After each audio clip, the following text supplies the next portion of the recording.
Hello செல்ல குட்டீஸ், எல்லோரும் எப்படி இருக்கீங்க? நல்லா இருக்கீங்களா? ஸோ 100 டேஸ் ஆஃப் கன்சிஸ்டன்சி சேலஞ்சில் இன்றைக்கி டே 31. ஸோ டே 31 வந்து பார்த்திங்க அப்படின்னா கடகடன்னு வந்து பார்த்திங்க அப்படின்னா கருப்பு காஃபியை என்னோடய ஒய்ஃப் தான் போட்டு கொடுத்தாங்க. ஸோ அப்படியே வந்து பார்த்திங்க அப்படின்னா நைட்டே ஊற வச்ச பாதாம்லாம் அப்படியே நறுக்குன்னு கடிச்சிட்டு அப்படியே வந்து பார்த்திங்கன்னா குட்டி மோட்டோவோட ஒரு ஹாய் சொல்லிட்டு ஸோ வார்ம் தயாராகியாச்சு. ஸோ வார்ம் பண்ணிகிட்டு இருக்கும்போதே இன்றைக்கி குட்டி மோட்டோ நல்ல எல்லா எக்ஸசைஸ்லையுமே இன்வால்வ் அப்படி ஸோ எப்படிலாம் ஒர்க் அவுட் பண்ணுறாரு, எப்படிலாம் வார்ம் அப் பண்ணுறாரு அப்படின்னு பார்த்துட்டு அவன் ஒரு டான்ஸை போட்டான்.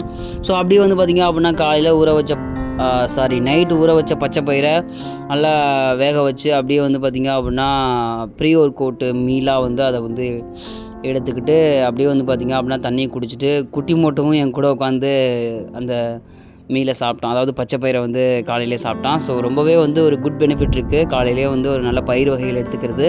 ஸோ அப்படியே வந்து பார்த்திங்க அப்படின்னா ப்ரீ ஒர்க் அவுட்டுக்கு அந்த ஒரு ஃபுட்டை எடுத்துகிட்டு அதுக்கப்புறம் வந்து பார்த்திங்க அப்படின்னா இன்றைக்கி ஆப் தான்.